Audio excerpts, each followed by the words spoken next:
Hello friends, welcome to our YouTube channel. और आज की क्लास में हम डिस्कस करने वाले हैं यूआरएल्स के बारे में, that is uniform resource locators के बारे में। जैसा कि आप सब जानते ही हैं कि हम क्लास 12th का कंप्यूटर साइंस और इंफॉर्मेटिक प्रैक्टिसेस का सिलेबस कवर कर रहे हैं और एट प्रेजेंट जो है वो हम इंफॉर्मेटिक प्रैक्टिसेस का चैप्टर 10 कर रहे हैं। चैप्टर 10 की ये हमारी थर्ड वीडियो है। फर्स्ट वीडियो में हमने पढ़ा था कि इंटरनेट क्या होता है, वर्ल्ड वाइड वेब क्या होता है और दोनों में डिफरेंस क्या है मेन। सेकेंड वीडियो में हमने वेब सर्वर्स के बारे में पढ़ा और इंटरनेट में जो टर्मिनोलॉजीज़ यूज़ होती हैं उनके बारे में पढ़ा। और आज की जो हमारी ये थर्ड वीडियो है ये यूआरएल पे बेस्ड है। तो चलिए स्टार्ट करते हैं आज की क्लास। यूआरएल्स आई थिंक काफ़ी सारे स्टूडेंट्स ऐसे होंगे जिन्होंने सुना होगा कि यूआरएल्स जो हैं वो क्या होते हैं या फिर क्या होते हैं ये उन्हें नहीं पता होगा। बट यूआरएल के नेम जैसे www.google.com, www.youtube.com इस तरीके के एड्रेसेस जो हैं ये यूआरएल्स हैं। इतनी इन्फॉर्मेशन काफ़ी सारे स्टूडेंट्स के पास होगी, बट आज जब हम ये वीडियो कंप्लीट करेंगे तो तब तक आपको यूआरएल्स के बारे में कंप्लीट नॉलेज हो जाएगी। A location on a net server is called a website. जो हमारे नेट सर्वर्स होते हैं, इंटरनेट पे जो सर्वर्स होते हैं उनमें जो लोकेशंस होती हैं उन्हें हम वेबसाइट्स कहते हैं। Each website has a unique address called URL. जैसे हमारे घर के, हमारे ऑफिसेज़ के एड्रेस होते हैं वैसे ही वेबसाइट्स और वेब पेजेस के भी एड्रेस होते हैं, क्योंकि अगर उनका कोई एड्रेस नहीं होगा तो इंटरनेट पे आप उन्हें लोकेट नहीं कर पाएंगे कि आपकी जो वेबसाइट है, जो वेब पेज है वो आपको कहाँ मिलेगा। For example, website of Microsoft has an address or URL called http://www.microsoft.com। इस तरीके से जैसे माइक्रोसॉफ्ट का ये एड्रेस है वैसे ही हर वेबसाइट का अपना एक एड्रेस होता है जिसकी हेल्प से हम उसे यूनिकली आइडेंटिफाई कर सकते हैं, हम उसे नेट पे सर्च कर सकते हैं। Let us explore it further. The internet structure of World Wide Web is built on a set of rules called Hypertext Transfer Protocol and a page description language called Hypertext Markup Language generally. Internet का जो structure है world wide web का वो इस तरीके से बना है कि वो जिन सेट ऑफ रूल्स पे डिपेंडेंट है उन रूल्स को हम कहते हैं हाइपरटेक्स्ट ट्रांसफ़र प्रोटोकॉल। और वेब पेजेस को डेवलप करने में जिस लैंग्वेज का यूज़ किया जाता है वो होती है हमारी hypertext markup language. HTTP uses internet addresses in a special format called a Uniform Resource Locator or URL. And URLs look like, जो ये आपको यहाँ पे आप एड्रेस देख रहे हैं, type://address:/path। तो जनरली जितने भी URLs होते हैं वो इसी तरीके के दिखाई देते हैं। सबसे पहले यहाँ पे प्रोटोकॉल जो होता है वो मेंशन होता है और उसके बाद वेबसाइट का एड्रेस होता है और उस वेबसाइट पे भी हमें वो वेब पेज जो चाहिए उसका जो पाथ है वो गिवन होता है पूरा का पूरा, और ये कंप्लीट मिलके जो है वो एक URL फॉर्म करता है। Where type specifies the type of server in which the file is located. यहाँ पे टाइप जो है वो फाइल सर्वर बताता, टाइप ऑफ सर्वर बताता है और ये आपका प्रोटोकॉल भी बताता है जहाँ पे आपकी फ़ाइल लोकेटेड है। Address is the address of server and path tells the location of file on the server. जो एड्रेस है वो आपको आपके सर्वर का एड्रेस बताता है और जो पाथ है वो आपकी फ़ाइल की लोकेशन बताता है सर्वर पे। तो टाइप की हेल्प से आपको ये पता चलता है कि किस टाइप का सर्वर है, उस सर्वर का एड्रेस क्या है ये आपको एड्रेस से पता चलेगा, और उस सर्वर पे आपकी जो फाइल है वो कहाँ लोकेटेड है ये आपको पाथ से पता चलेगा। For example, in the following URL http://encycle.msn.com/getinfo/styles.asp। ये जो आपका प्रोटोकॉल ये जो आपका URL है इसमें HTTP specifies the type of server. HTTP जो है वो सर्वर का टाइप बता रहा है। encycle.msn.com इज़ द एड्रेस, ये आपकी वेबसाइट का एड्रेस है, या फिर आप कह सकते हैं कि ये आपके सर्वर का एड्रेस है जहाँ पे आपको आपकी वेबसाइट मिलेगी। and getinfo/style.asp is the path of the file styles.asp। और ये जो बाकी का पार्ट है ये आपके वेब पेज का पाथ है कि आपको उस वेबसाइट पे, उस सर्वर पे ये वेब पेज जो है वो कहाँ पर मिलेगा। Other examples of URLs are ftp://ftp.printHall.com, http://www.yahoo.com, news://alt.tennis etc। तो अब हम देखते हैं कि हमारे जो URL है उसके एलिमेंट्स कौन कौन से होते हैं, यानी कि एक URL के अंदर कौन कौन से पार्ट्स होते हैं जिससे हमारा URL फॉर्म होता है। By now you have come to know that a URL, that is Uniform Resource Locator, is an address of a file on the internet। अब तक हमें इतना पता चल चुका है कि जो URLs हैं वो क्या होते हैं। इंटरनेट पे जो हमारी फाइल्स का एड्रेस है उसे हम URL कहते हैं। Let us discuss the component और syntax element of URLs। अब हम URLs के कंपोनेंट और उसके एलिमेंट्स के बारे में डिस्कस करते हैं कि URL के कंपोनेंट्स जो हैं वो क्या क्या होते हैं, URL के एलिमेंट्स कौन कौन से हैं और वो किस सिंटैक्स में ऑर्गेनाइज होते हैं। A file's internet address or URL is determined by the following। सबसे पहला क्या है, टाइप ऑफ सर्वर और प्रोटोकॉल। जैसा कि मैंने आपको अभी बताया था कि जो वो टाइप वहाँ पे मेंशन था वो आपको प्रोटोकॉल बताता है।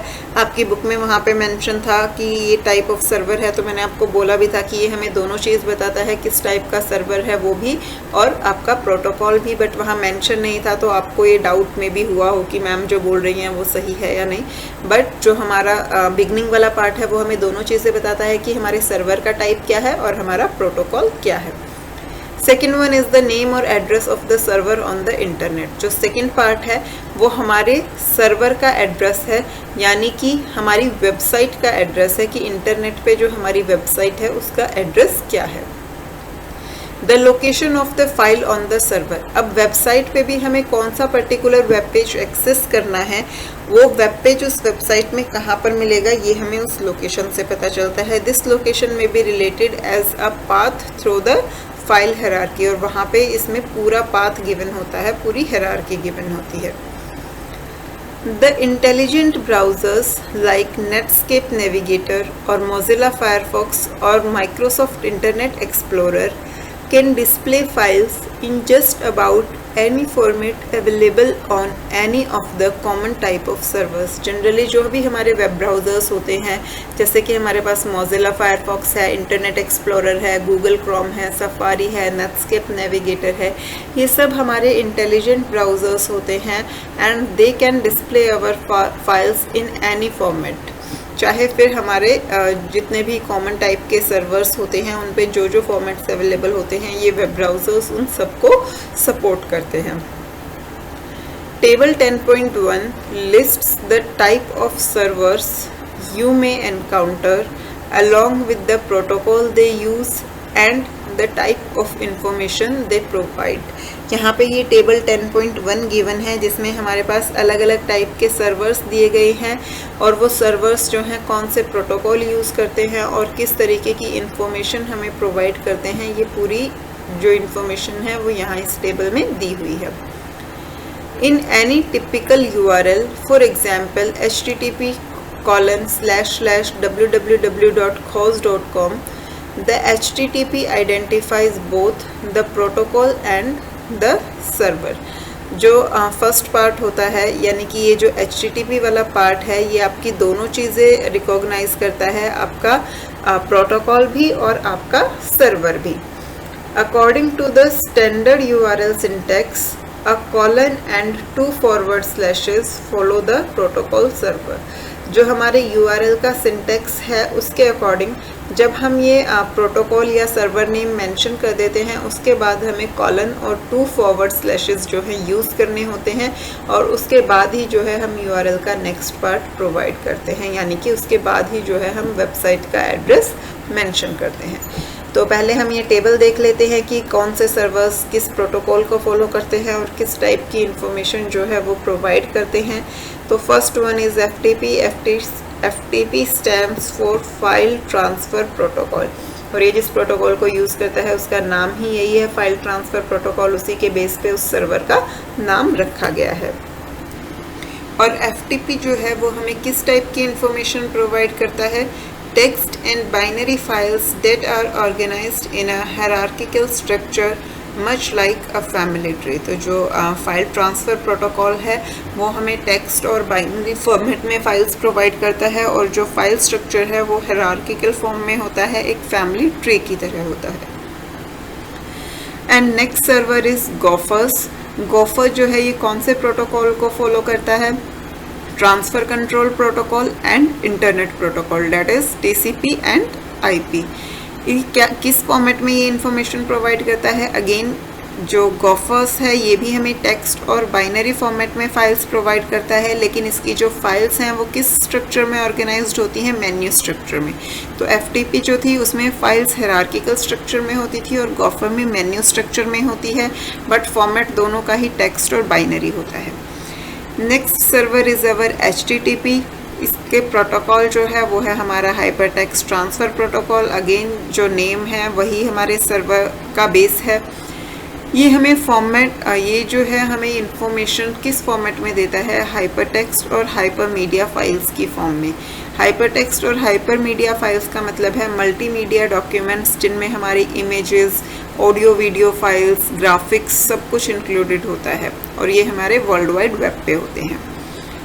Next server is mail server. Mail server जो है वो किन किन प्रोटोकॉल्स को फॉलो करते हैं? Post office protocol version 3 and simple mail transfer protocol. ये दोनों ही प्रोटोकॉल्स जो हैं वो मेल सर्वर फॉलो करता है, और ये मैसेजेस को जो है वो इलेक्ट्रॉनिक मेल्स की फॉर्म में ट्रांसफ़र करता है। नेक्स्ट सर्वर इज़ न्यूज़, और ये किस प्रोटोकॉल को फॉलो करता है? Network news transfer protocol, NNTP protocol को ये फॉलो करता है, और ये इंफॉर्मेशन क्या प्रोवाइड करता है? News groups that are organised in a hierarchical structure. तो न्यूज़ ग्रुप्स जो हायरार्किकल स्ट्रक्चर में ऑर्गेनाइज्ड होते हैं वो इस प्रोटोकॉल को फॉलो करते हैं और न्यूज़ सर्वर का यूज़ करते हैं। तो ये तो था हमारा टाइप कंपोनेंट जो हमारे URL का फर्स्ट पार्ट है। इसके बाद नेक्स्ट जो हमारे URL का कंपोनेंट आता है वो है एड्रेस कंपोनेंट।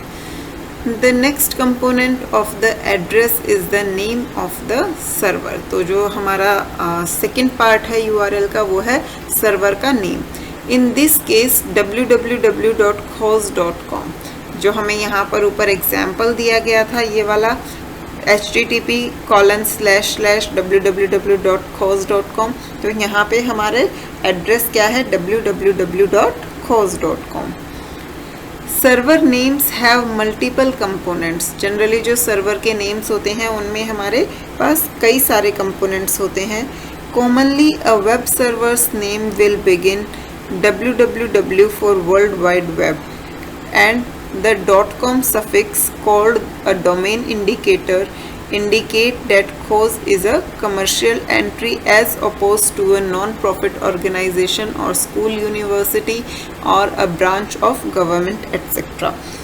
जनरली जो वेब सर्वर्स होते हैं वो सभी वर्ल्ड वाइड वेब से बिगिन होते हैं, यानी कि उनके एड्रेसेस जो हैं वो www से स्टार्ट होते हैं। और यहाँ पे ये जो आपको एक एड्रेस गिवन है www.khoz.com, तो यहाँ पे जो एंड में .com सफिक्स लगा है ये क्या इंडिकेट करता है कि जो ये वेबसाइट है खोज ये एक कमर्शियल एंटिटी है। जनरली जो ये सफिक्स होते हैं इन्हें हम डोमेन्स भी बोलते हैं, क्योंकि ये डोमेन इंडिकेटर होते हैं कि हमारी जो वेबसाइट है वो किस डोमेन से बिलोंग करती है। यहाँ पे .com का मतलब है कमर्शियल एंटिटी। अगर ये एक नॉन प्रॉफिट ऑर्गेनाइजेशन होती है तो वहाँ पे एड्रेस में हमें एंड में .org मिलता है। जो एजुकेशनल रिलेटेड साइट्स होती हैं, स्कूल और यूनिवर्सिटीज़ से रिलेटेड होती हैं, उनके जो सफिक्स हैं वो .edu होते हैं। और अगर गवर्नमेंट से रिलेटेड साइट्स होती हैं, गवर्नमेंट से रिलेटेड वेब पेजेस होते हैं, तो उनमें हमें .gov देखने को मिलता है। The naming scheme by which servers are identified is also known as the domain name system। तो वो नेमिंग स्कीम जिसकी हेल्प से हम सर्वर्स को आइडेंटिफाई कर पाते हैं उसे हम डोमेन नेम सिस्टम बोलते हैं। The table 10.2 list some most common domain. यहाँ पे ये जो टेबल 10.2 गिवन है, यहाँ पे आपको कुछ कॉमन डोमेन्स जो हैं वो दी गई हैं। First one is com. ये हम ऑलरेडी पढ़ चुके हैं कि जो .com है वो कमर्शियल एंटिटीज़ के लिए होता है, ये कमर्शियल फर्म्स को रिप्रेजेंट करता है। Second one is edu। edu जो है वो एजुकेशनल सर्वर्स के लिए होता है और ये एजुकेशनल फर्म्स को रिप्रेजेंट करता है। gov जो है वो गवर्नमेंट के लिए होता है और ये क्या रिप्रेजेंट करता है, government organisation and government bodies को। Next one is mil. Mil stands for military और ये मिलिट्री पर्पसेस के लिए होती हैं। ये जितनी भी वेबसाइट्स जो मिल डोमेन को बिलोंग करती हैं वो मिलिट्री रिलेटेड टास्क्स को जो है परफॉर्म करती हैं। Next one is net. Net stands for network resources. जो हमारी ISP नेटवर्क्स की साइट्स होती हैं वो .net डोमेन को बिलोंग करती हैं। .org जो है वो नॉन प्रॉफिट ऑर्गेनाइजेशंस के लिए होता है, जैसे कि हमारे जो NGOs वगैरह होते हैं वो .org से बिलोंग करते हैं। .co stands for company. जितनी भी लिस्टेड कंपनीज हैं वो सब एंड में .co सफिक्स का यूज़ करती हैं। TV stands for television. जितने भी TV चैनल कंपनीज हैं उनकी जो वेबसाइट्स हैं वो एंड में .tv सफिक्स का यूज़ करती हैं। तो ये तो डोमेन थी कि वो किस तरीके के बिलोंग करते हैं। In addition to it a 2-letter abbreviation indicating the country name may be use. जो हमारे ये लास्ट में ये सफिक्स होती है, कई बार इस सफिक्स के बाद भी जो है हम 2 letters की एक एब्रीवेशन यूज़ करते हैं। जैसे कि आपने एक एग्जाम्पल देखा होगा, कभी कभी हमारे पास जो गूगल की साइट होती है वो होती है www.google.co.in। तो वो लास्ट में जो इन होता है वो किसे रिप्रेजेंट करता है। अब यहाँ पे आप बुक में देखिए, यहाँ पे भी जो आपकी साइट है वो क्या है, http://www.microsoft.co.in। तो ये सफिक्स के बाद भी कई बार हम अगेन डॉट लगा के 2 letters की एब्रीवेशन प्रोवाइड करते हैं जो कि हमारी कंट्री कोड को रिप्रेजेंट करती है।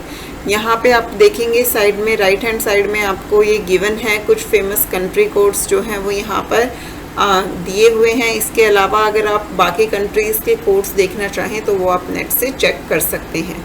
AU stands for Australia, CA stands for Canada, DK stands for Denmark, FR stands for France, IN stands for India, JP stands for Japan, NZ stands for New Zealand and UK stands for United Kingdom। तो last में जो ये 2 letters की abbreviation होती है ये country को represent करती है कि वो पर्टिकुलर साइट जो है वो किस कंट्री से बिलोंग करती है। Here the last in suggest that it is based in India. Similarly, the URL http://www.clearnet.nz suggests that it is based in New Zealand, क्योंकि जो NZ है वो किसे रिप्रेजेंट करता है, न्यूजीलैंड को। तो ये तो था हमारे URL के कंपोनेंट्स। सबसे पहले जो हमारा प्रोटोकॉल होता है या फिर हम कह सकते हैं कि जो सर्वर होता है, उसके बाद वेबसाइट का एड्रेस और उसके बाद उस पर्टिकुलर फाइल या वेब पेज का पाथ जो कि हमें रिट्रीव करना है। नेक्स्ट हमारे आते हैं URL के टाइप्स की। URL जो है वो कितने टाइप्स के होते हैं। URL gives the address of files storing web pages or other documents like an image or a PDF or a doc file। URLs जो हैं वो हमारे वेब पेजेस का एड्रेस होते हैं, जैसे कि हमारे डॉक्यूमेंट्स जो कि इमेजेस, PDF और डॉक फाइल्स होती हैं वो जैसे सिस्टम में स्टोर होती हैं एक पर्टिकुलर पाथ पे, वैसे ही URL जो है वो उन फाइल्स के एड्रेस, उन फाइल्स के पाथ होते हैं जो कि वेब इंटरनेट पे स्टोर्ड हैं। While using a URL in a web page code, you can use the URL in following 2 types। तो जब भी हम URL पे वेब पेज कोड यूज़ कर रहे होते हैं तो हम इन 2 टाइप से कर सकते हैं। First one is absolute URL and the second one is dynamic URL। तो सबसे पहले हम एब्सोल्यूट URL के बारे में देखते हैं। These are URLs that contain both the domain name and directory page path ऐसे URLs जिनमें हमारा डोमेन नेम और डायरेक्टरी पेज पाथ दोनों होते हैं उन्हें हम एब्सोल्यूट URLs बोलते हैं। An absolute URL typically comes with the following syntax. जो एब्सोल्यूट URL होते हैं उनका ये फॉर्मेट होता है जो यहाँ पर गिवन है। सबसे पहले आपका प्रोटोकॉल आएगा, उसके बाद :// हम डोमेन प्रोवाइड करते हैं और उसके बाद पाथ प्रोवाइड करते हैं। For instance, if it is related to our about us page link of edupillar.com, the URL should be mentioned as http://www.edupillar.com/aboutus.asp। अब मान लीजिए आपकी जो साइट है edupillar.com, आपको उसका अबाउट अस वाला जो पेज है वो आपको रिट्रीव करना है। तो उस पेज के लिए आप क्या एड्रेस मेंशन करेंगे? सबसे पहले protocol name that is http, उसके बाद वेबसाइट का नाम दैट इज़ www.edupillar.com और उसके बाद हमारे वेब पेज का पाथ जो कि उस साइट में aboutus.aspx है। That gives the complete information about the file location path। और इस एड्रेस से हमें complete information मिलती है, हमें complete path जो है वो प्रोवाइड होता है हमारी फाइल का। Please note that प्रोटोकॉल्स में भी, अब यहाँ पे आपको ये प्रोटोकॉल्स गिवन है कि प्रोटोकॉल जो है वो आपका HTTP हो सकता है, HTTPS हो सकता है, FTP हो सकता है या फिर GOPHS भी हो सकता है। HTTP stands for Hypertext Transfer Protocol, HTTPS stands for Hypertext Transfer Protocol Secure, FTP stands for File Transfer Protocol and GOPHS TCP/IP के लिए होता है, that is Transmission Control Protocol and Internet Protocol। यहाँ आपको ये एब्सोल्यूट URL से related एक note given है। N absolute URL gives complete location information. Absolute URLs जो हैं वो हमें वेब पेज की कंप्लीट लोकेशन प्रोवाइड करते हैं। It begins with a protocol like http:// and continuous including every detail. For web browsing, absolute URLs are typed in the address bar of a web browser। जब हम search कर रहे होते हैं तो जो एब्सोल्यूट URLs हैं उन्हें हम वेब ब्राउज़र के एड्रेस बार में टाइप करते हैं। तो ये तो थे एब्सोल्यूट URLs। नेक्स्ट देखते हैं जो होते हैं हमारे relative URLs। Relative URLs are URLs with just the path excluding the domain name। जो रिलेटिव URLs होते हैं उसमें हम वेबसाइट का कंप्लीट पाथ प्रोवाइड नहीं करते, उसमें हम डोमेन नेम इंक्लूड नहीं करते हैं। फॉर एग्जाम्पल category/file.htm और category/file.html। रिलेटिव का मतलब होता है इन रिलेशन टू। जब हम ऑलरेडी किसी वेबसाइट पर किसी लोकेशन पर हैं तो उस लोकेशन की रेफरेंस में जब हम पाथ प्रोवाइड करते हैं, यानी कि उससे सिर्फ आगे का पाथ जब हम प्रोवाइड करते हैं तो वो हमारा रिलेटिव URL होता है। Relative means in relation to and a relative URL tells a URL location in term of the current location.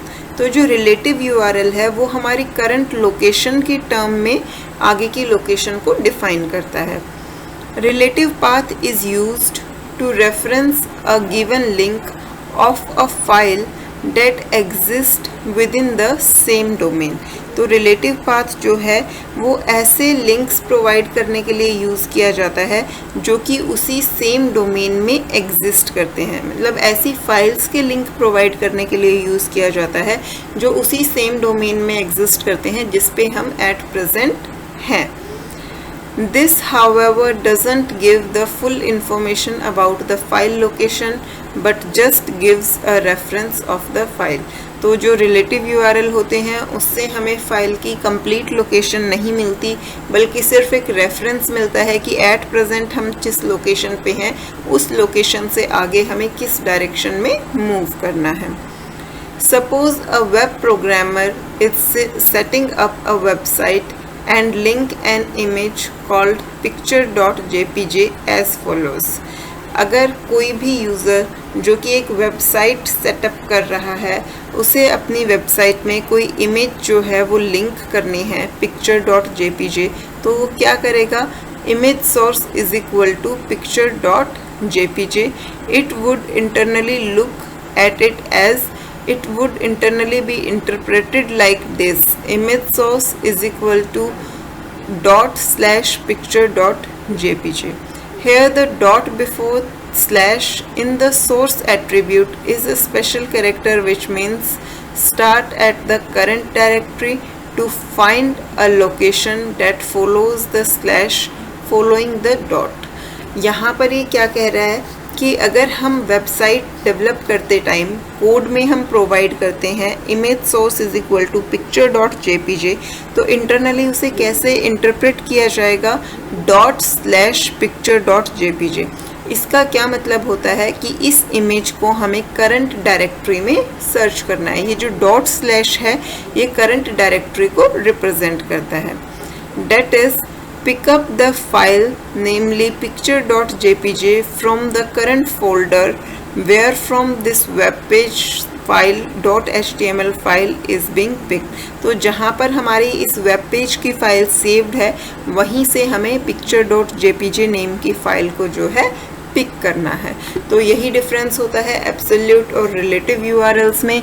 जो हमारे एब्सोल्यूट यूआरएल है वो कंप्लीट लोकेशन प्रोवाइड करते हैं फाइल्स की, जबकि जो रिलेटिव यूआरएल्स हैं वो कंप्लीट लोकेशन प्रोवाइड नहीं करते हैं, वो सिर्फ एक रिलेटिव पाथ देते हैं हमारी करंट लोकेशन के रेफरेंस में कि एट प्रेजेंट हम जहाँ पे हैं वहाँ से आगे हमें क्या पाथ फॉलो करना है अपनी फाइल तक जाने के लिए.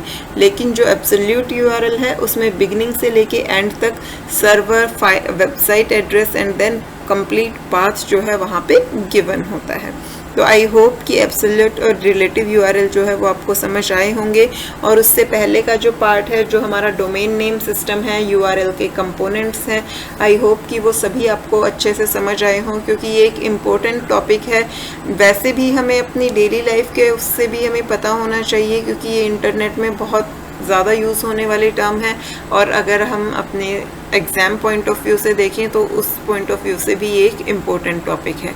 तो इसे आप अच्छे से स्टडी कीजिए. अगर आपको कहीं भी कोई भी पॉइंट ऐसा लगता है जो आपको नहीं समझ आया है तो वो आप मुझे कमेंट्स में पूछ सकते हैं. साथ ही साथ मुझे अपना फीडबैक ज़रूर दीजिए कि आपको वीडियो कैसी लगी, आपको समझ आई या नहीं आई.